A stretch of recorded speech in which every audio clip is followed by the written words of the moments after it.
Welcome to The First Turn. I'm your host, Hyena, and today, Llama and I are talking about This Week in Warhammer. If you like what you hear, give us a like, comment, subscribe, or share, or let us know if there's something you'd like to hear us talk about. Alright, let's get to it.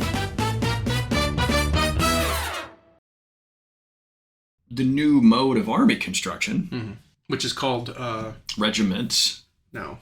Yes. So okay. That's the module. Yes. You're right. So the army construction that we've been teased is character plus some units that go along with that character that character unlocks. Right. So like if you bring a like a Lord Celestin equivalent type character, whatever they're going to be called in the future, it might unlock liberators and paladins and prosecutors as their units that can go in that little regiment with them. But if you bring like a wizard character, it might not have those warrior characters that can go into its regiment. It might have, something else available. And if you want to bring those without the wizard, well, now you're bringing them as what are called auxiliaries. Mm-hmm. And auxiliaries is just character or models or units that don't fit into these force orgs that you're bringing now. So you're having themed armies, and there are benefits from having fewer auxiliaries than your opponent. That was one of the big things. You have priority on turn order. You get priority on getting CP generation and things like that. So it's very interesting. This type of list building. But that's how people are going to look to buy stuff. Correct. In little modules, they're going to be like, well, I want this character and these 3 units. Yeah. Need them all there. Yeah. So So I mean, we definitely need to make sure, at least locally, that all that stuff's available. Yeah, because I'm planning on still doing, because there's a lot of buzz on doing some Saturday potentially like campaign or slow grows or something to get people in playing. And if you always wanted to play the game and didn't know how, it's a perfect opportunity to learn. So that's kind of what I want to get going at the store right now, because I feel like there's a distinct lack of AOS being played, mostly because at our local store, a lot of the popularity of a game goes based on what the owner is passionate about at the time, honestly. Because a lot of people will tag along with whatever he wants to play, or he'll switch to a game that other people are playing to help them stay motivated in playing it. And some of it is, it goes both ways, right? Some of it is like, people tagging along with him catering to other people, that kind of thing. But this game needs more support in terms of like what's available if it's going to succeed locally. Yep. And I think it's such a cool game that it'd be a shame if it didn't. If we kind of waste that opportunity. Well, yeah, and when you have not enough product in, but the space dedicated to it looks like you won't. Right. That's discouraging. People will be like, oh, it just must not do well here. Yeah. It's like when it's a perception thing. Yeah, it's like when kids come in and even though a lot of Pokemon product is there, how disappointed are the kids when there's no singles, right? And it's the same thing if they're going to come in and people are talking about AOS, which they are absolutely right now. Mm-hmm. But then they look at that wall and it's like, oh, well, really, unless I'm getting... I have to special order it. Yeah, or unless I'm getting Iron Jaws, I really don't have enough stuff here kind of thing. Yeah. And then you got to wait a week, and then what's stopping you from ordering online for cheaper? Yeah. Ish. Because, there are one of the retailers that absolutely will sell at bulk rates because they move so much product online, 15-20% off. And it's just like, for a brick and mortar, that is not sustainable.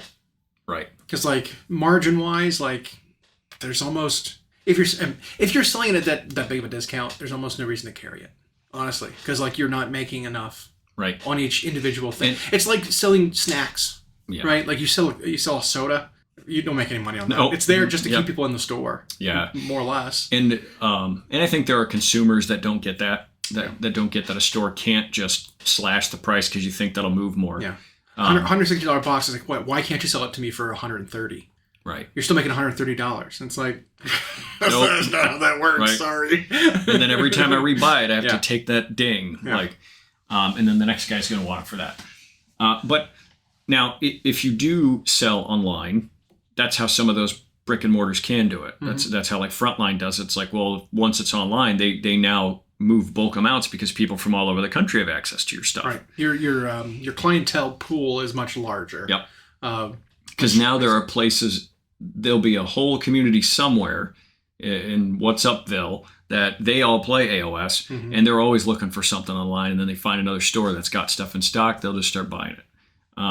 which is another thing we can talk about that would open that, because he already sells Magic cards online like that. Like you want to get... There's a shopping cart system. Yeah, you want to get that much movement. All of a sudden, getting just 6 of that limited edition set's not going to be enough when people online want it. Yeah. Now you need 20 of them or 30 of them because they'll move. But super exciting time for AOS. It's generated enough buzz that people want to play it now. And then, of course, we've got 4th coming in the summer. Which is funny, right? Like that whole thing. If you announce new edition, all of a sudden people want to come and play the current edition now. Yeah. I mean, like we saw that with 10th edition. Yeah. 10th edition gets announced. Everyone's like, all right, teach me 9th edition. It's like, well, hold on now. Mm-hmm. Maybe you'll just wait a couple months. So you're not learning bad habits. You're not learning rules that aren't going to be valid anymore once the new edition rolls out. Let's maybe wait a little bit. I'll teach you core stuff about what we're getting into, but things might change. And having someone like invest in a small amount to do that, to just get games in, to get a feel for what the game is like, because that feel will still be there. Mm-hmm. That's perfectly fine. Just don't encourage anyone to go buy 2,000 point army right now, because that's a lot. Well, things will change. Yeah. Things change between editions, for the good, for the better, for the worse, for the neutral. You know, like we saw some data sheets or some war scrolls already for some of the units that are going to be in AOS 4.0, and we had a Liberator, which is an elite infantry. We had a Chariot. We had a god level being Nagash. So we saw what like the different tiers of beings are going to be, and how the arrangement of their rules, everything fits on their new card. I personally really like it. I thought it was really good. Without knowing the core rules and how certain concepts are going to work, it's a little hard to evaluate some of it. I mean, we're getting a bigger picture, but there are universal rules that like we don't know what they mean. Like hell, even monster as a keyword might do something, might convey some sort of benefit to you. Being death might convey some benefit to you beyond like just being your faction. You know, like, it could absolutely be stuff like that, or undead or whatever. Maybe undead units regenerate. Period. And so that's Nagash losing his regeneration through his like spells. Maybe that's replaced that way or something. We don't know. But he looked very good. Yep. They simplified the war scroll. They took away some unnecessary attacks that just slowed the game down. Like his spirit host that spins around him used to have like a bucket of attacks that hit bad and wounded bad, but had a chance doing mortal wounds. Well, they got rid of all that.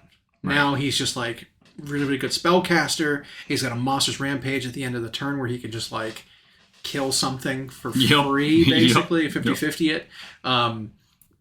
We saw like the Liberators have a more simplified version of their Layla the Tyrant's kind of rule. Now they like the Vindictors have just a mortal wound on critical hit of 6. Yeah. Cool. We saw the Chariots have a bunch of different special rules.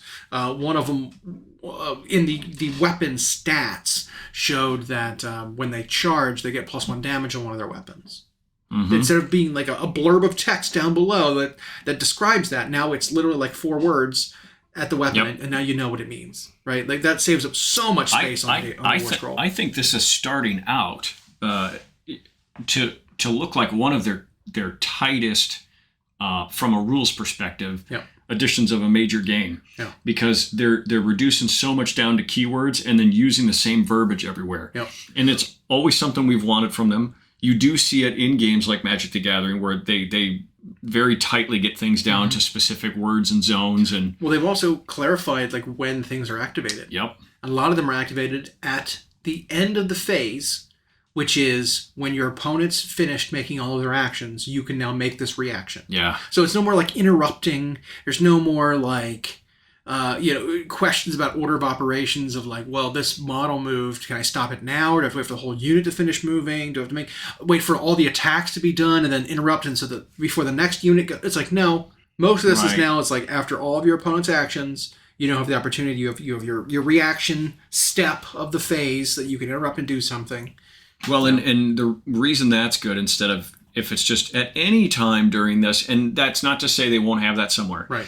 But at any time during this step, well, that immediately makes things muddy. Yeah. Because then you don't know if you have to wait for something or interrupt, and now it's sloppy. And just like Games Workshop's verbiage is notoriously sloppy because they'll insert all this fluff stuff in it. Well, here it's like, well, they're telling you when this can happen, and then it means these words. Yep. And that is... What's the conditions? I would rather they just make decisions like that. Determine this, even if it's unpopular at first. Yeah, because it's like the breakdown of a special rule that a unit had was color coded what phase it works. Yep. One of the colors is just all the time. Mm-hmm. It's an aura or it's a passive ability or something. They'll specify aura or passive or reaction or what phase it's going to be activated in, the beginning, the end, and then they'll say when does it activate? Here's the exact parameters for when it activates, and then here's the effect that it has. Super clear and concise. I love it too. Yeah. It is so It's good. exciting, especially for some players who haven't been in AOS for a while that we know of, who prefer the tactical style game like that, where they're just things that can't happen because you're told when everything can happen. Mm-hmm. So you just don't end up with the conundrums or sloppy, but it doesn't say da-da-da. Right. Now it's like, well, nope, you can do that here and that's it. Yeah. I like that they introduced more universal command abilities. Mm-hmm. Mostly because when you looked at units through the different armies, there were very similar abilities that weren't the same ability, but could have been more or less. Like impact hits when a unit charges and they do mortal wounds when they charge it. That kind of ability. There are still some of that. I'm sure will be different flavors of that. But one of them was a chariot or monster ability, where it's or war machine or a monster, which the new chariot warscroll had war machine on it. Yeah. Yep. So that's interesting. But I guess will war machine convey certain benefits? We don't know. And it's a category of golden demon. Yeah. Monster war machine. That's a good point. You didn't share it. That's interesting. Yeah.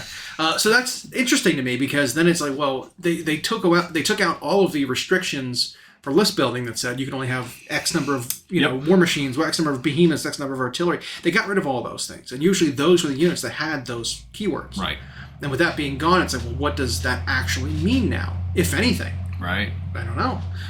But this thing had the ability to use one of the universal commands, which was basically you trample over your opponent at the end of the turn. So if you survive a round of combat, you can then trample if you charge that turn through the unit at the end and deal mortal wounds. Well, that chariot had an ability that basically doubled the amount of damage you deal with that and lets you move even further. Yeah. And you don't need to end in combat with it either, which was super cool. You just can't end in combat with other things that you didn't charge. Yep. So it's like you can't penetrate deeper into enemy lines. Right. Pull through. Exactly. Yep. Which, for balance purposes, I think that's okay. Yep. Because there were a couple of cases like that weren't broken because they were on really expensive models, but like the Maw Crusher had the ability to charge after charging. If it wiped out its unit, it'd keep going. Or the Big Fuzzies had an ability to plow through things as they charged and keep going and get way deep in enemy lines. That didn't, balance-wise, that wasn't great. Especially as a precedent to set for things. But that ability was super cool, and they boiled it down to a command ability that was universal. And this unit has a special rule that says it's slightly better when you do it on this guy. Yeah. Neat. I like it. I like that a lot. So more of that, I think, would be cool. We did actually start seeing a little bit of that with, what was it, Iron Jaws when they got their last update, or some of the other units, more recent armies where they said, well, if Gloomspite Gets had one, where if you issue this command to this unit from this character, you get an additional effect, that kind of thing. One of the Gloomspite Gets characters did that, where it's like, well, if you issue All Out Attack, which is a command of +1 to hit to a unit, this unit gets +1 attack in addition to the +1 to hit from All Out Attack. It's like, okay, they have an additional benefit. Yeah, I want to see more of that. I think that is a solid mechanic. So I think they'll make better use of some of the keywords than, like in 40K they brought USRs back, but they really limited. I mean, it pretty much ended up devastating wounds or nothing. Right. And so a lot of list building just got worked around that real quick. Yep. And they've sort of eased that. But, yeah, I mean But I think AOS we're going to see more USRs that are utilized. They way underutilized USRs in 40K when they came out. Yep. They said they're coming back. They had 5. Yeah. And they were all weapon abilities. Yep. There wasn't unit type benefits. There wasn't Yeah, it just wasn't enough utilization of it. This, I think you're right. They're going to use it a lot, and it's going to really determine a lot of stuff. I think there's a lot of information and context we're missing because it's all going to be in the core book based on those keywords. And for the first time, AOS is going to have a proper fat rule book, I think. Like its core rules will still be free and whatever, but it'll still be a lot more pages than we're used to.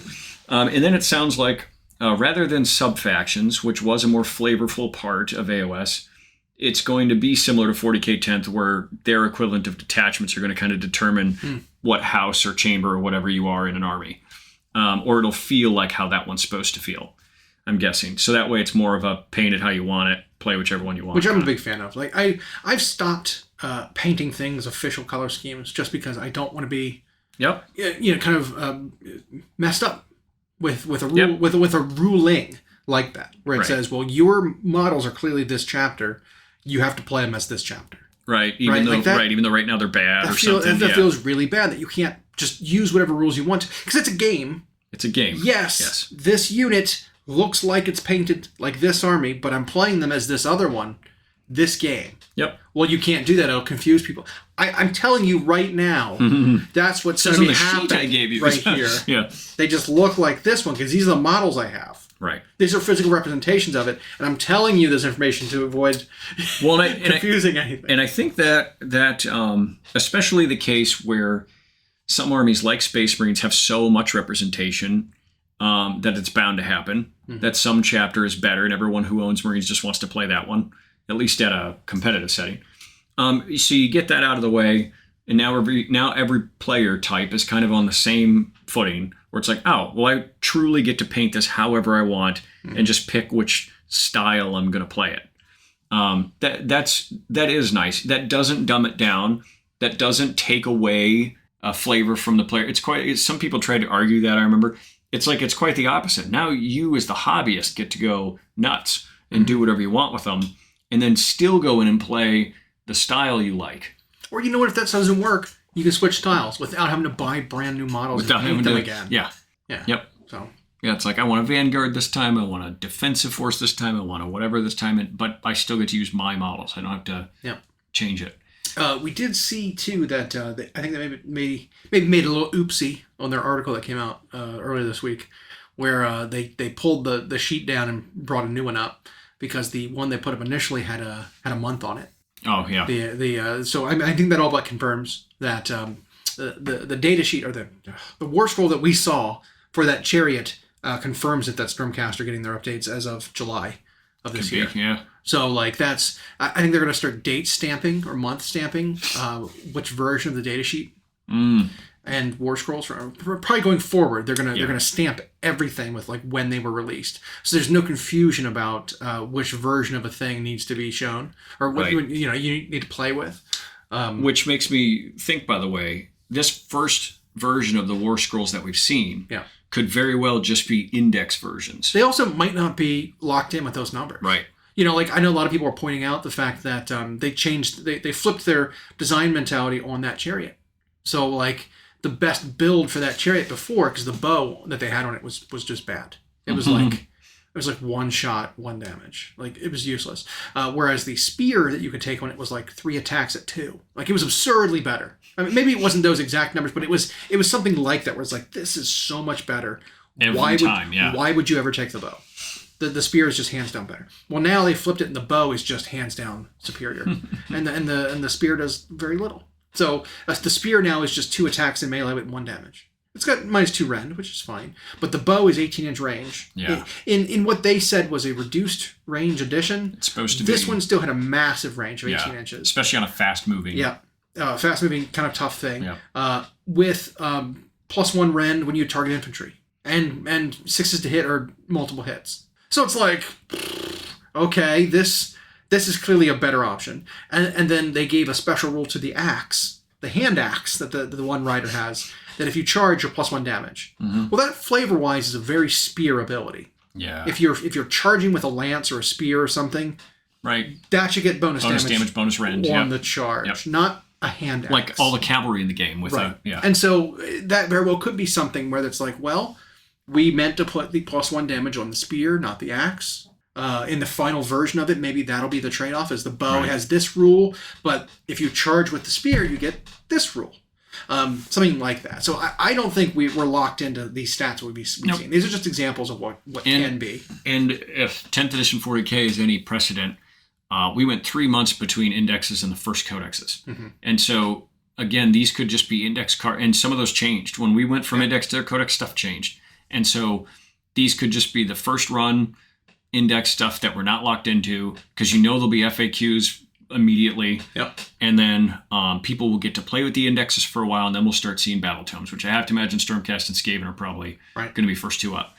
But yeah, this chariot, this liberator, it might not be exactly how they look. Mm-hmm. Although the liberator I thought looked fine. They didn't represent the difference between like no different weapons, a shield or not. Right. So there was that maybe again we'll see more down the line. Look at Tyranids, right? Yep. When they first came out, there was only one version of it. The Termagants only had the flesh bore. Yeah. Just one gun. But there's 4 guns or 5 guns in that kit. Yeah. And so, we weren't seeing the full picture. We were getting a dumbed-down version of what was in the kit. Yeah. Well, maybe the new Liberators were only... So they showed us dual-weapon Liberators, right, in the photos. But maybe the initial Liberators in that starter box will come out weapon and shield. And this is the data sheet for weapon and shield Liberators. Could be, yeah. You know what I mean? They just showed a picture and then we'll get double weapon Liberators later as another option that says, if you have 2 weapons, worsen your save by 1 and add 1 to your attacks or something. Right. Or 2 to your attacks or some whatever to differentiate and make one better offensively than the other, that kind of thing. So we'll see. I'm not panicking or anything. People shouldn't panic that these are the rules that we're going to have to deal with. And that's always the thing, right? It's always the first reaction of that doesn't feel right. It's like, you're right. That's probably not the case. Yeah. And if it is, deal with it. Yeah. It's flavor again, right? Yeah. And people still do the thing where they take that drop in the bucket, that single war scroll, and they compare it to what the thousands that currently exist in the current edition of the game. Right. And just assume that's everything else is going to stay just like trying to balance new stuff versus the way the old stuff was. Yeah. And trying to reconcile the balance. Yeah. Right. And it's everything is changing. Yep. Nothing is going to stay the way it is now, potentially. Right. The chariot is slower and lost some wounds. At the current points cost that it is, I would not be happy with that change to the chariot. Right. It just straight up got worse. But there's a good chance that it goes down in points.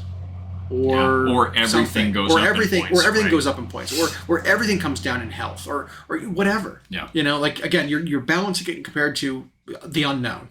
Yeah. You can't consider what currently is. You can try, but it won't work. It'll just make you feel bad because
And we've seen it happen even when we start getting leaks of data sheets or war scrolls for a book that's about to come out. Right. But we still only have the index for most of it. We still only have the army rules from the index, and people see one new thing and they're like, well, if these units and this rule stays the same, it's like, just don't assume that. Right. Just assume everything's changing and you don't know. For one, I think it makes you go in like a little more wide-eyed. You can be skeptical if you want, and then be pleasantly surprised or whatever. But I don't know. It's always that panic right away. It's always that panic of comparing new to old and then assuming the worst part's not changing and whatever. Yeah. We haven't said anything about doing terrain changes yet, which I know is another big part of the game that is very underutilized. I don't like mysterious terrain. I don't think it does enough for the game. Currently it is a thing you use, right? Yep. You've got one of 6 qualities for a terrain piece of any kind, and they do anything from increasing your bravery by 1 to lowering your bravery or making you cause panic to the opponent so their bravery is reduced. Right. It's a lot of bravery related things, which is no longer a thing anymore. So like that chart at the very least will need to change. But they took off a lot of the like impactful parts of mysterious terrain, like the arcane, being able to like cast better. They took away like being able to get like sacrifice your dudes to get +1 to hit, just because +1 to hit is so easy to get now. Right. You know, like that was a big source of it before. Well, damned. Yeah, you sacrifice some dudes, and what I certainly hope doesn't happen is that terrain becomes complicated. Right. Now I don't think it'll ever be like it is in 40K. If anything, I just want it to do like nothing except maybe impair movement or line of sight. Right. But otherwise, like, what I don't want is for it to become more complicated. If they're going to keep the mysterious terrain around, they'll just have to change what is impacted, because now, bravery's not a thing. I want to see some revamps for how vertical terrain works, just because it is really abstract to the point where like you don't use it at all. Is the thing. Most of the time, you just walk around it. Right. Or because like there's always this. Well, if you've got vertical terrain and people are up in there, you just move up the building. No slow to your movement speed at all. Just move straight up it, and if you can't have a place to stand, we'll just count as being there. It's like, that is so weird. I don't like that. Because then you have like models vertically stacked. Right. But how do you represent that if you're just assuming they're all climbing a building and still fighting at full effectiveness? Or like, I don't know. I could see something like actions where like instead of moving, if you've got a unit within 3 inches of a wall, instead of using movement to go up and over the wall, just say, well, the unit uses their action to move past the wall. You take the unit off the board and you place them on the other side of the wall, and that's their movement for the phase. No matter how much movement they have, if they can't fly, you move over a wall to the other side and you're done. Something like that. You know, like it'd be tighter. It would be right. It'd be more consistent. Yeah. Because it's like one thing that makes Warhammer games so cool is like the visual, and that's why terrain is relevant, and that some people just love making that more than anything. Mm-hmm. But when you use terrain literally, it ends up so hard to make good rules around. Yeah. It's like War Machine was a game that never looked as good. Marvel is a game that doesn't look as good because it doesn't, like, for the most part, use like real terrain. A lot of it's either literally a mouse pad cut in a shape representative of something that your model, that for ease your models can stand on it and whatever, or it's just the same 3 objects all the time. And I guess I don't want to see it reduced to that, but there does need to be some way to make it just hard and fast rules. You can't do this on it. You can do this on it. Right. And something like that where it's like, if it's in the way, you have to spend a whole action and that's it. You're just on the other side or whatever. Yeah. Or even like, you know, if you've got a unit that climbed up a building and a monster wants to attack them, but it can't reach them because they're out of engagement range of that 3-inch reach or whatever. Right. You could say like, there's a monstrous rampage in the core book that says your monster then attacks the building. Every guy in the unit you roll a die for can do wounds to. On a 5-up, it's removed from play or dies or it takes a mortal wound or something, right? To represent like the monster trying to shake your guys out of the building or the tree or whatever that it can't. Or he's reach. 20 foot tall and can reach them. Or that too. You know, that's 20 feet's not tall enough. Archeon in terms of like actual feet to the top of Dorgar's wings, that's like, gosh. Yeah, he's like Megatron sized. It's huge. Yeah. I don't know. He's like 10 stories high, 12 stories high. That's huge. Yeah, and your mega gargants and stuff just these ultra big. Should absolutely be able to reach into the building and attack. Yeah, I got you.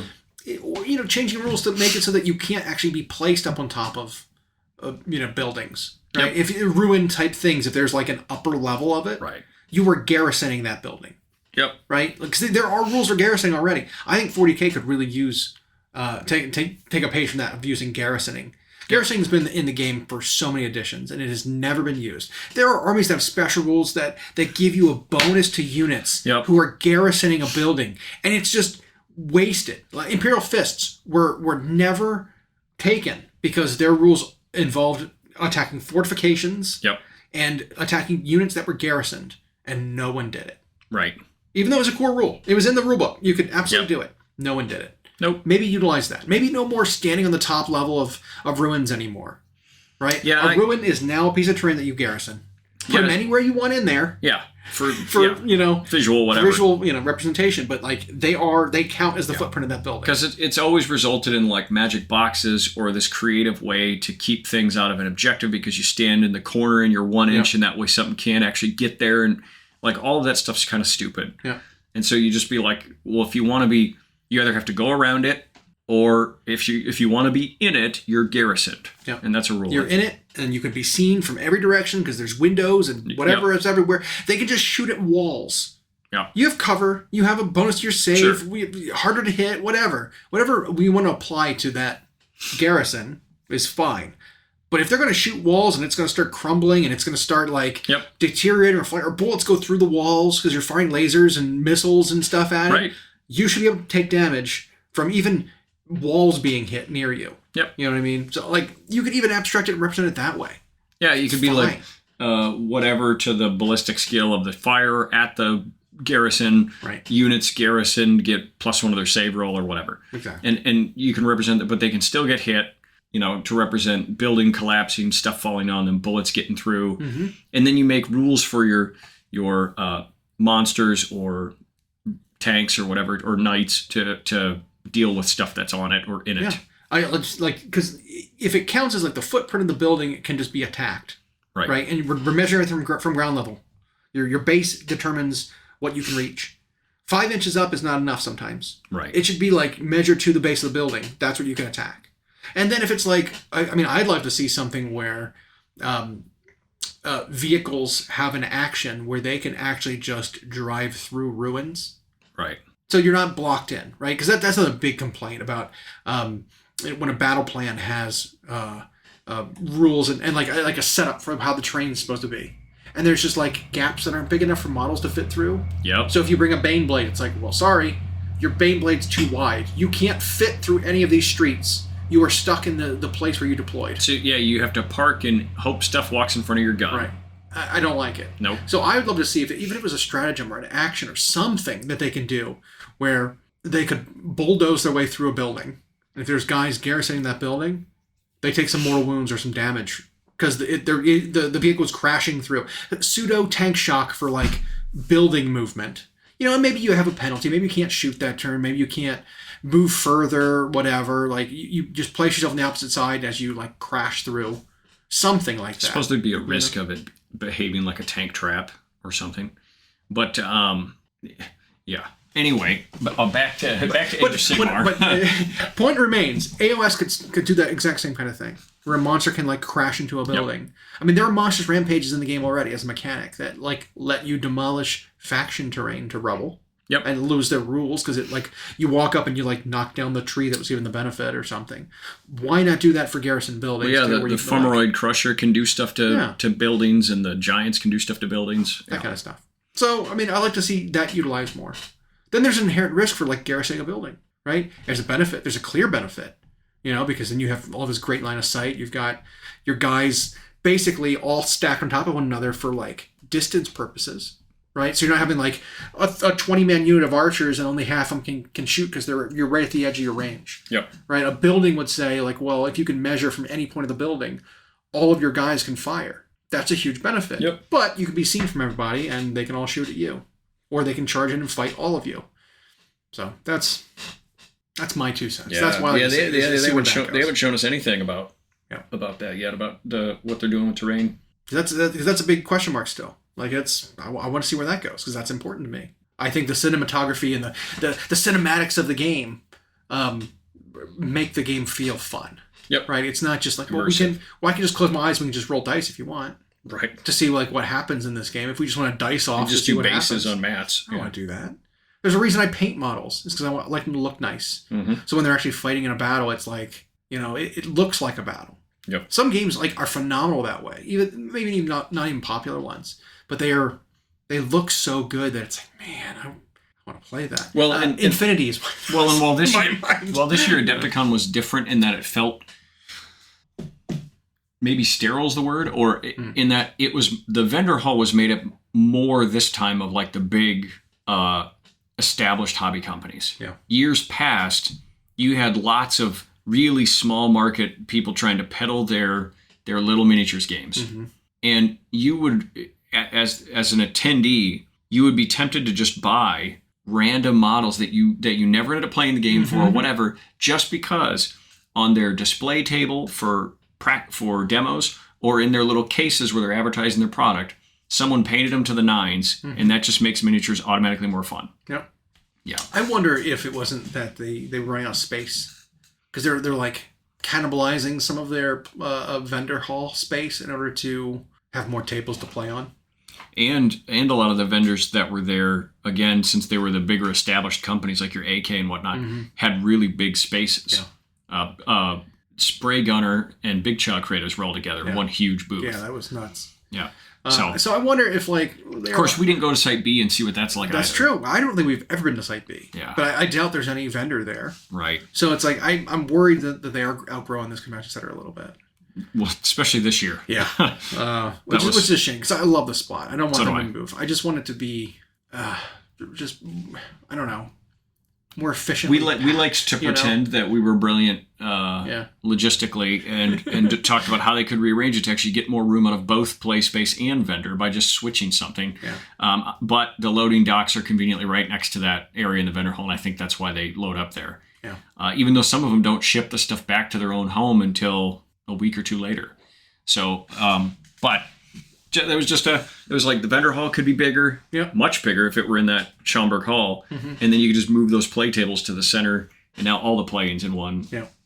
But there's all those. Maybe Adepticon doesn't take up the entire convention hall, and maybe they could. Right. Like right outside of Golden Demon, there's like a pretty large hall there. Yep. That they usually do like laser tag in. It's like, no, let's not do that. Like that's good space that we can do other stuff in, right? Yep. You can have large tournaments in other places in there that you're kind of using for small stuff. It's like I get everyone wants to be represented, but like at a certain point you're running out of space and you need to like. Well, yeah, because even the big hallway that's just got the free to play people upstairs. Yeah. And then someone demoing some new game or whatever. Those halls all now have seminars and classrooms in them.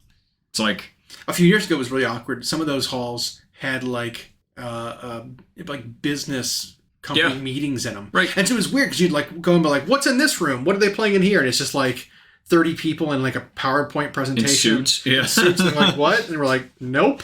Yeah. Because they booked the space at the same time as the convention. Yeah. But so it kind of feels like a little bit like that though. It's like, well, there's probably lots of other rooms that they could be using more efficiently than just having like, here's open play space for your small games. Yep. It's like no offense to the people that want to play those games, but it's like I don't think those allocating that space to you is using their space efficiently. Right. You know what I mean?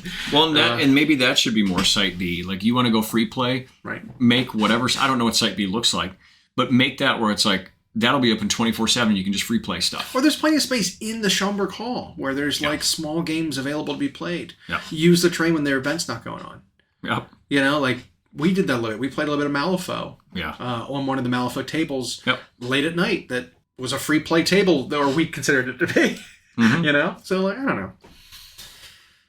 It can be done more efficiently. Everything can be done more efficiently. Rules and points can be done more efficiently. Not releasing rule books that have written, locked in rules can be more efficient. Yep. Right. Like I like myself a battle tome. I don't like the cost of a battle tome. No, it's outrageous now. But I don't like the fact that I have it for a little bit and then it's invalidated very shortly after. Yeah, and I never pick it up. The binding on my Codex Tyranids, for example, still cracks like it's brand new because I only ever had to read through it like once, and now I just go to the app to get everything. You open the last page, you pull the code out, you activate it, and you use that now. Yeah, you don't actually use the book. You spend $60 to get a QR code. Yeah. Which I wish that was not the only way to get the rules for an army. I hope the AOS app, when they come out with the next edition, does it like it does now, right? Like you can lock your specific army rules and your whatever is behind the paywall, right? I want to be able to see what my opponent's army does in terms of rules. Even just the war scrolls, keep those exactly. But 40Ks didn't do that. Oh. But 40Ks, as soon as the book came out, you can't even see the data sheets for anything in that book. That is a huge problem in my mind. I agree. I just want to be able to fact check that my opponent is not telling me bullshit. Right. You know what I mean? Like I want to just see what are your numbers on your unit. Yeah. Right? What special rules do you have that you say you have? I can't check it because I don't have your book. And you should be able to do it without having to then look at their phone. Right. Like any of that. Yeah. That's a huge problem in my mind. Yep. AOS currently still allows you to see every single data sheet, war scroll, and it's all free. Even if you don't have anything unlocked in the app, you can see all of that. But I can't see the artifacts for an army. I can't see their secondary missions. Right. Triumphs and some of those are like hidden. Okay, well that's fine. Get the book for that. That's whatever. I hope that continues because that's the last thing that's doing right in terms of like providing free online rule. Data sheets. I'm just surprised. Now, I am one of the first who really rails against the fans, consumers, critics, whatever you want to call them, when they think anything that ever costs money ever is a crime. Mm-hmm. When it comes to Games Workshop, I am surprised that they still, in this regard, kind of put a double paywall in front of their rules. Yeah. And that to me seems so silly. I know codexes and battle tomes and all that, and now arcane journals and whatever else. They love writing it. I feel like it's the studio loves to do it more than it just makes money. Because while they are outrageously priced, you and I talked about like the problem of having a team that has to like play this stuff and then write it, and then someone has to organize it in a nice and presentable way, and then they have to commission art, and then they have to get the heavy metal team to paint all this stuff. Then they have to take months of pictures, and then they have to send it off to the printer, and then they have to print 1 million of them in a bunch of different languages and then ship them everywhere. That's a huge pain in the ass. Mm-hmm. And like they could probably just stop all that and we'll update it in the app. You pay a slightly bigger fee for the app. Either you can do it yearly or monthly. And then I think most people would be okay with that. Yeah. Because even if it were something like $10 a month, but a new army comes out, it's fully updated in there. Right. And now you can see it. And you want to get people into another army quicker, don't make them pay $60 for a codex right away. Mm-hmm. Instead, they get to look at it in there and decide while scrolling through, are these things I want to buy? Is this a style I could get behind? Well, then update season, right? Yeah. Like every time their general's handbook, their chapter proof comes out. Yeah. New points values their come out. Their quarterly thing. It's like, man, now the entire like back of my book is just a history book of what it used to be. This is all useless. Nothing, even if it's not something that's changed specifically for one unit, I can't trust any of it. Yep. Right? Like I don't even want to try to look at the back of it other than to reference what it used to be, to compare. And then once that's done, I stop looking at all of that because none of it's trustworthy anymore. Yeah. Maybe I overlooked a rule that changed and I didn't notice it changed, but then I thought it was still that. I used that war scroll and it's actually not right anymore. Yep. I'm not even going to risk using any of it. A keyword changed on him, or a USR changed on him, or he got 2 more wounds, and like all of a sudden it's health, and it's like, well, now you can't even look at it, and then a new player is going to be confused because they're going to look at it and think they're going to get the current book, look in the back of it like, you mean none of this is valid? Right. That's a problem. Don't publish that stuff in the book. If you want the story and the army rules that aren't going to be changing, and you want to do the crusade thing, which doesn't get balanced and doesn't, all that's in the book, fine, because that stuff's locked. It's not going to change. Yeah, right. But the stuff that will change, your points in your war scrolls and stuff like that, don't even print it. Nope. And then you can price them like you do arcane journals where they're a little cheaper. Yeah. I'd love to see that. And now it's the fluff people, the crusade people that will still buy it. And then also, and someone like me might still buy it anyway. And guess what? Also include your QR code in the back there to unlock it in the app if you're still going that route. Right. I can buy a QR code to unlock the army for $10. Yep. Free. That's free money, by the way. Free. Right. You're not producing anything. Right. You're not producing a physical material, and you're taking my money. You're just unlocking digital content for $10. Yep. I would do that for an army in a heartbeat. I'd get every single one for $10. Yep. And just unlock. Yeah, they're spaced out just enough. Like, no big deal. It's like that's kind of like the subscription, but or you can get like a $40 book. That's much more manageable, and it comes with the $10 QR code in there. So I'm paying $30 for the fluff bit and like the crusade rules and stuff like that, and the army rules, whatever. And then I'm also unlocking the army rules on the app for $10. That's an absolutely acceptable arrangement to me. Yep. I'm only buying codexes for the armies I own because $60 is way too much. It's absurd. And then like this, where 10th edition or 4th edition is such a big change. Every single 3rd edition Battletome I have is now invalid. Yep. Now I've got a cool library of no longer relevant books that you're almost never going to pull out again, except for you're trying to remember one random fluff bit or paint scheme. And that's just it. I think the books need to be more like the casual and hobby book, but still give them the option to unlock the rules in the app. And then otherwise, you can just pay for the premium app. Yeah. And get the army as rules. long as your premium app is active, maybe you can see all of it. Right. Yep. If you want to unlock it permanently on whatever, here's your $10 QR code that you get to unlock your. Couldn't they even do an additional thing? Like, what if you're looking at the app and you build an army list, and it can do there's a Magic the Gathering app that does this. Okay. You build your deck. Like, you have to pay whatever for the premium version of to get rid of ads and to be able to see all the rules on all the cards, whatever. But it's a few bucks a month, probably, if I remember correct. But then you even have the option when you're looking at a card, or in this case, looking at a unit, a model, to even just buy it. Then it's like, it'll have this little thing in the upper right so you don't accidentally click it. And then it's just like you can add it to a cart if you want, and then go to shop for it. And it could just take you to their website, and then it's in your cart. That's just an added thing I'm saying here. That'd be a really good idea. Yeah. That really would. Yeah. I mean, I'm more a proponent of going to your store and whatever, but not everybody has that option. Yep. So you're right.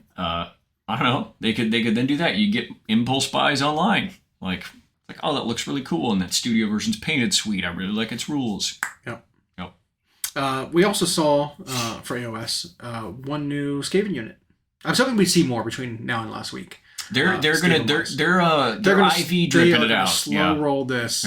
Because if we are looking at that July release window, even if it's the 1st of July, very first week of July, we're still almost 3 months.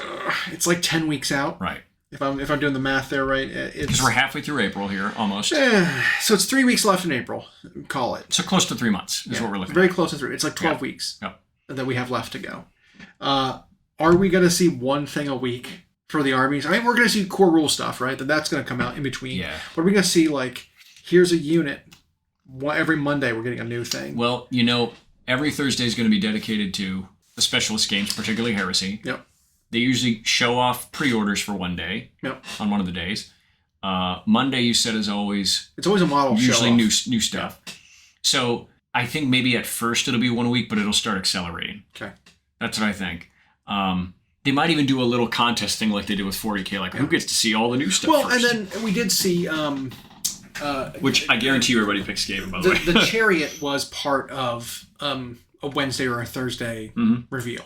So maybe not we saw the data, the war scroll for the Chariot, but it's not a new unit. Right. It's it's not a new sculpt. But I'm okay with even just seeing some rules like that. If they do here's a new model kit coming out in 4th for the starter box, and then here's some war scrolls for existing stuff that's being updated. Yeah. I'd be okay with getting a couple things a week. That would be fine. That's enough of a teaser. I'm yearning for more. Well, and so it's what's interesting is they showed off 40K 10th at Adepticon last year, but then they did later events where they showed off what each army's getting, right? Which should be really neat. And I know they'll show us the starter box stuff first on its own, but I don't know if that's all those 2 armies are getting. I think it's a lot more. And so I think we'll have if they're going to do the same, if they're going to be 3 months of playing July, August, September of us playing with just basically the indexes. Mm-hmm. There could be in that window they're going to show before the battle tomes, here's a preview event. Like we're at Nova. Or like, one of their Warhammer Onlines. Yeah. We might see here in a couple of weeks, like, slated for June 10th or something. You know, like, right. Here there's going to be a Warhammer Online. Yep. We're going to do, like, the 30 to 45 minutes of model previews. Yeah. And go back to doing it your original way. Yeah. And, you know, I don't know. They showed us some of the new Skaven clan rats. Yes, we did. We saw those, which it was funny to me because they look really good. They look great. But the ones they showed on the article header were the worst looking of them. They were. Because it was the bell ringer and the banner guy and the champion who had like, he was almost like warlord kind of pose. Yep. Because he was fully armored. You know, yep. He's the claw leader or whatever of the unit. But the weird one with the banner is like bald and like really bucktooth. Like that model was so like the head is He's so Templeton. He is so ugly. And then the one with the bell looked weird too. Like I don't know. The pose was really odd for being like these are your like poster 3 models your command squad. Because you see the rest of them in the unit are like, okay, yes, these all look phenomenal. There's one little like guy dual wielding like a knife. Mm-hmm. It's like that one looks great, but it's like that bald one and the armor was like this is odd. Like this looks weird. Well, I don't know, it was just really funny. I promise you, in their standalone kit, there's going to be like 40 heads. Oh yeah, I know. I'm never using that bald one. The bald one's so bad. I want to put the bald one on just something else. It looked so bad, but it cracked me up.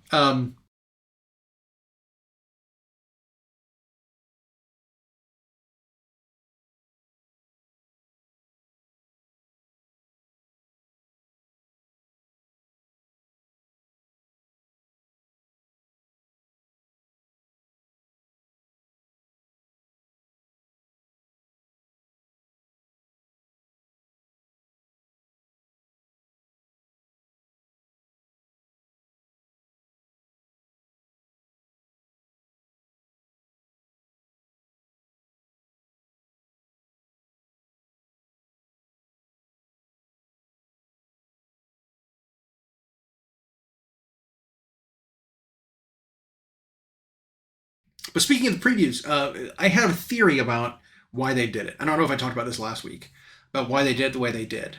And I think it was to alleviate leaks. Just completely eliminate leaks. Because remember Adepticon the year before, we had someone claimed, oh, well, I saw the whole preview.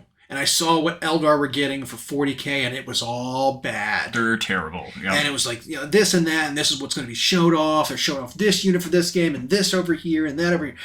And whether it was right or not, I think the fear of them like dry running the preview event live in person and having someone open a door and peek and record it or watch it and get the info early and then leak it is always... Or even just misunderstand it and then report falsely on it. It's always just too much of a risk, right? Like that's always a problem that exists. Well, doing this where they recorded ahead of time, and they've got just 120 minute, 150 long minute, whatever. It felt like it was 4 hours. A 90-minute video, a 70-minute video, 80-minute, whatever, of pre-recorded, preview event. No one gets to see that, right? All they have to do is just make sure that like the projectors are working, the audio's good, like that. They don't actually have to play the real video, and so they can contain a lot of that, those leaks and that forward information by just saying, okay, well, we're not saying anything about it in person. We're just going to play this thing. And this has all the new information in it. None of it's gotten out yet. And while I can appreciate that, and this was the first one, I'm sure they've gotten plenty of feedback saying this was too much, right? Like, cut it in half. We did not need to see that much talking. Make that an extra thing afterwards, a designer commentary that could be a separate video afterwards. If you wanted to show the preview, just for the hype. We don't care about the explanation. We just want the hype of seeing the new stuff. Right. Go in there, 25 minutes. Just show us all the new things back to back to back. Yeah. Show us your trailers. Show us, like, here's what's coming for these people. Here it is. Beautiful video. Show us the 360s and the models in, like, white background, perfect visibility, and then we move on and we all go. Well, and like we talked about when we first did our Adepticon review, was the original format had no problems. And if they just want to pre-record that to avoid leaks, then do it the same way. Where you're spending more time showing all the models clearly in 360 and have that commentary be really short. Yeah. Like how Eddie used to do it, where it's just like I'm sure a couple of lines about it. The logistics of doing it in person is much harder, right? Yep. Because you got to coordinate all the people knowing the script, Yep. what they want to talk about, not talk about too much to give stuff away. Right. In kind of a spur of the moment kind of comment. The QA maybe gives away too much information, what's coming beyond what was shown.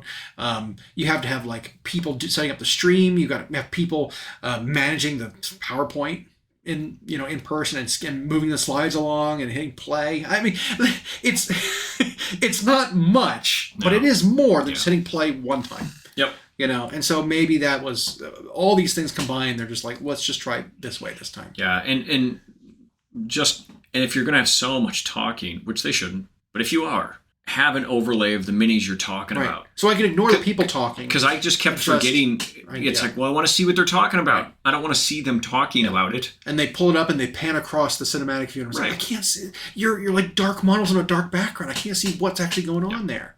Like, it was really hard for me to see what ends up being one of my favorite models of the year. I know the year's early, but the Abraxia, the new Varangard leader, phenomenal looking model. I couldn't tell what it was when we saw it in the preview. Right. I had to wait for the article to come out afterwards so I could look at it on my phone to actually tell what it was. Yeah, it's funny. The article ended up more enjoyable to me, and it used to be the opposite. Right. I loved that I got to see that stuff 2 hours before everybody else, and then I didn't have to see the article. It's like, oh yeah. Yeah. Well, my wife asked me after we watched it, was like, well, is she wearing a helmet? Is that a dragon? Like she had all these questions about it. I was like, I can't tell. I don't know. I honestly do not know. Yeah. How big is it? No clue. We don't know. It is a panoramic view with other Varangard on different levels and different like parts of the field of view. It's like I have no concept for how big, how impressive, what the details. I don't know. And so, yes, if anyone at Games Workshop listens, yeah.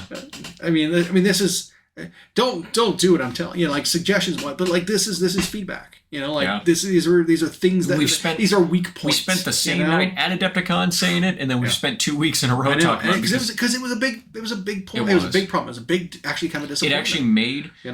It actually made the preview event at Adepticon, which is one of the biggest moments of the year for the company and for the fans. Just feel like, to the point where like if they're going to do it that way again, I'm not going to sign up for it next year. And you literally had hundreds of people leaving. Yeah, halfway through it because it's like it's just talk. Yeah, and it started late. Yeah, and it was just like I want to go get dinner. Let's see the models. Like we ended up doing that. We had like an appointment to go get pizza. Reservation that we like canceled and like ordered the pizza and like someone left early to go get the delivery because it was so much time being taken up by it. Not to say that I didn't not enjoy it. Right, but it was like it was not the strongest showing. But I only enjoyed when I then could see them on the site. Right, and it shouldn't be that way. I should enjoy that event because before, when the event was like 45 to 60 minutes long, it just zoomed by because you were just seeing the models, right, and then a little bit of chit chat. Also, I would love to see more stuff at their booth. That's another takeaway from this. Okay, I want to see more stuff at their booth in their display cabinets. Right, in their display cabinets, because it's the same stuff every single year. It has been. Like that Dread Saurian has been in that case for 5 years now, 6 years. And the Primaris helmet's been there. Exactly. I want to see new stuff, even potentially studio models for upcoming stuff they show at that preview. I want to see it in that case. Something, yeah. Bring it out Thursday. After the preview is done Wednesday. Right. Bring that stuff and put it out in the... So they did that one year. They did. When the Chaos Space Marine Devastators... Or Havocs. Yep. The new ones on 40 mils in plastic were coming out, but it was going to be a while before they were released. Yep. They had painted heavy metal versions of them, which looked great in the case. One of the years they did, it was a Warcry team or Underworld Warband or something. It was a kill team that they had like a really quick paint job. It was not studio paint level, but it was a quick and dirty paint job that they had of the new stuff that just got shown off, put in that case. Yeah. And it was like, absolutely, yes. That gets you excited to see them in person. Absolutely. And so like I think they could arrange that where they could get like studio models, even if it's just like maybe not the ones painted on the box art, but some studio models painted that like if they get lost or destroyed, no big deal. Right. This isn't your master copy of it. Yeah. But get them in that display case, not the night of the Wednesday where people can shop there early. Right. But like for convention day, have them in that case so we can see them. Because we saw that at their booth at least they restock every day. Yeah. So because they're bringing it in from somewhere nearby. I know there's a GW store in Chicago. There's also somewhere. just a massive like back supply they have behind the curtain. Right. There's like thousands of extra things. And so you could keep those just out of there, and then on Thursday, Yep. slip some in so people can see them. Yep. Have its own little jeweled case, Yep. and you're just showing off the preview stuff. Yeah, that's it. Or some of it. Doesn't have to be all of it, just some of it. Love that. Give That'd be people an so in-person, cool. yeah. How many more people would that draw to your booth? I know your booth gets busy, but like that would pull so many more people over. Agreed. So again, if you're listening, someone. These are low effort things that you could especially our stuff about the app. I know the app for sure. The preview. I mean, again, it's less work because you're not having to like edit all of it. Right. You know, like even if you kept it all, like the interviews, have it in a separate thing that people can watch that are interested in it. Mm-hmm. Like, don't make people sit through the whole thing. That was the thing. Do the same format you had before, but then tell people, how about if you don't want to do a Q&A at the end, because I think that's also what they were trying to, right. Mike didn't want to do that.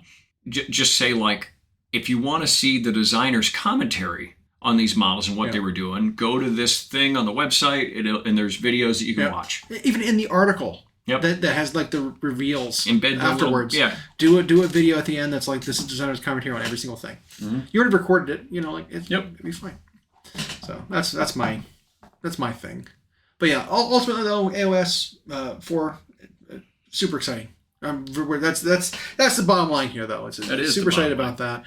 Can't wait to actually get some of it painted and get some of it done. I mean, it's kind of reinvigorated to do new stuff that I haven't had finished. Hobby-wise in our community, I think we've seen that. Because it used to be, and I know many people are like that, they go on that trip and it's days long and they get back and they're travel lagged and whatever and get back to their life. And then they actually don't touch anything hobby-wise for a while. I'm the opposite. Yeah. I am always just getting brushed to model and trying new stuff, and that's what I've been doing. You actually picked up a lot of stuff from the convention itself, and so you have a lot of stuff to try, which you've tried a lot of it so far. My purchases were like zero model, all hobby. Yeah.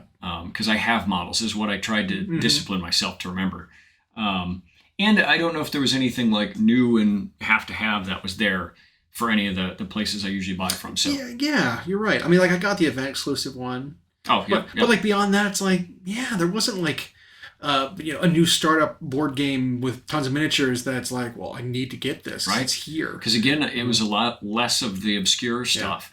It feels like it's really becoming dominated by the big players. Yeah. And the hobby side of it is becoming so much more attractive.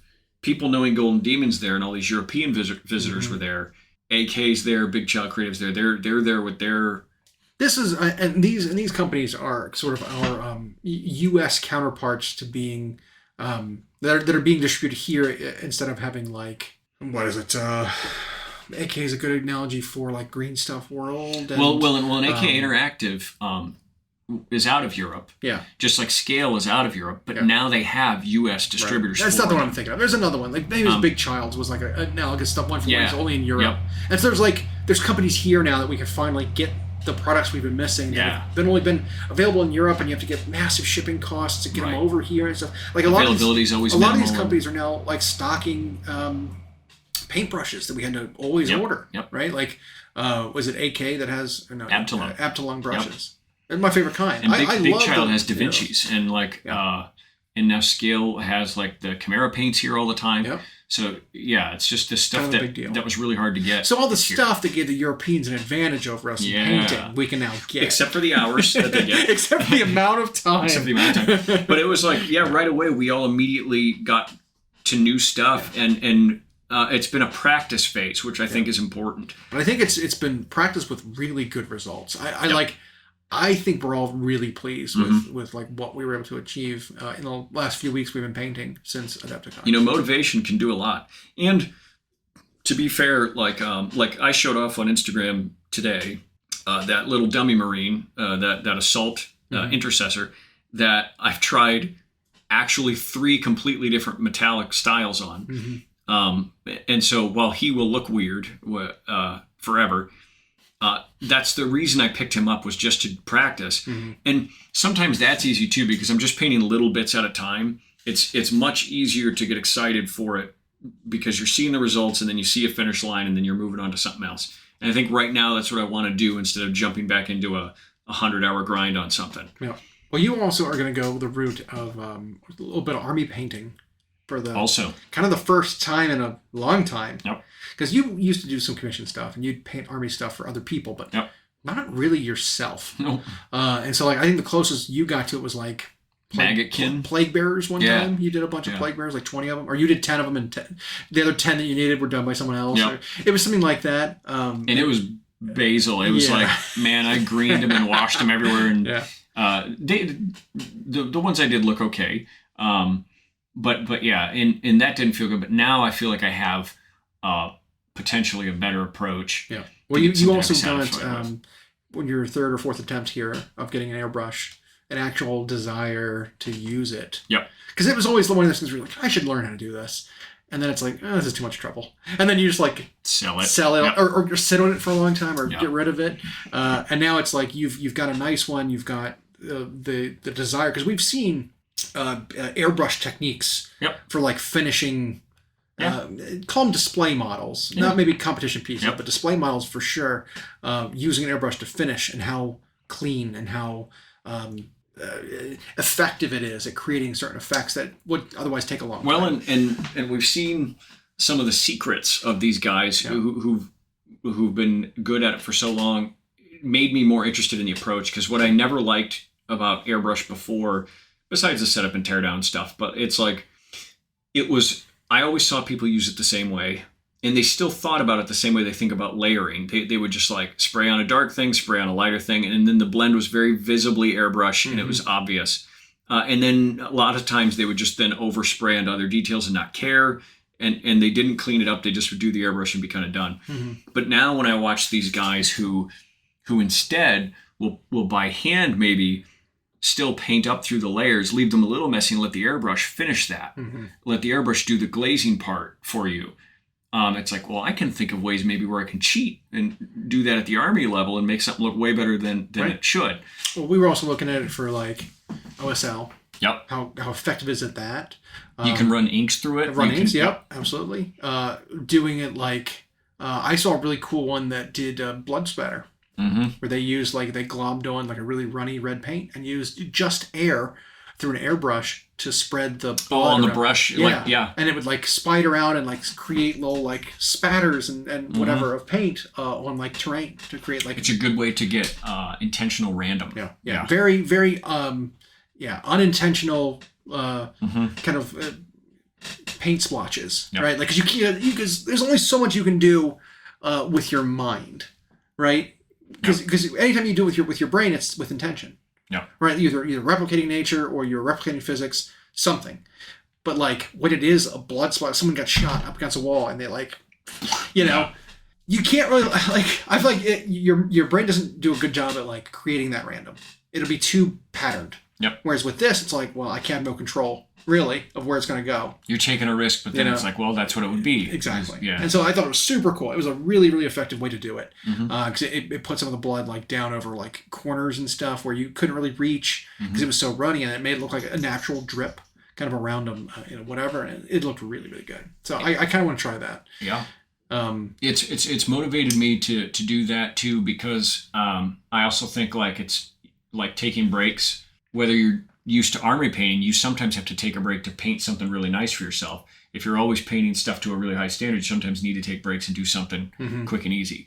And so that was big. It was getting a bunch of new tools, bunch of new mediums for us to play with, and then having that variety where I'm never bored or never just like stuck working on something. Yeah. And so that was all super exciting. And while I do regret not picking up as much like stuff at that AK booth, because there were so many. That was my favorite booth. There were so many cool that one in the Spray Gunner Big Child. And it was a distributor for AK. It wasn't AK themselves. But they're in like Phoenix or something. I can't remember what they were called, unfortunately. But they are the U.S. distributor for AK. We actually were in contact with them about getting it stocked locally, which is very, very exciting to me, because I missed a lot of the products, and we're going to have a lot of it stocked in our store. Yeah. Your inks and your the deep shades and the enamels. The enamel pigment washes, like it's all that stuff. So I'm very excited about that. Yeah, and they have non-pigment enamels, like regular enamels. And then even their basic bottle acrylic paints are very nice. Mm-hmm. I have a bunch of them. They perform a lot like Vallejo model color, or perhaps Vallejo's new game color, which I haven't really tried. But they're matte finish. They're pretty. They're thin maybe to start like Pro Acryl, but the tip is simpler. So and they're very low profile. They store easy, and they have a huge range. Yeah. They also have a lot of airbrush stuff. So, yep, super excited to have that around. It'll be fully stocked. It'll just be bursting at the seams, just full. Yep. Completely engorged. Completely engorged. The store will be engorged. Yep. It'll be with stuffed. There'll be no more room to pack anything in. Just meat sweat in it. Yeah, yep. Exactly. But speaking of which, I could go for something. I can go for meat sweat. Thanks for listening. We hope you enjoyed. Check out our new episodes every Friday on Google Podcasts, Spotify, and Audible, or on Podbean. You can also follow myself and Llama on Instagram for more. We are at Hyena Paints Minis and at Llama Paints Minis. Music provided by Kevin MacLeod at incompetech.com. And as always, we'll catch you next time.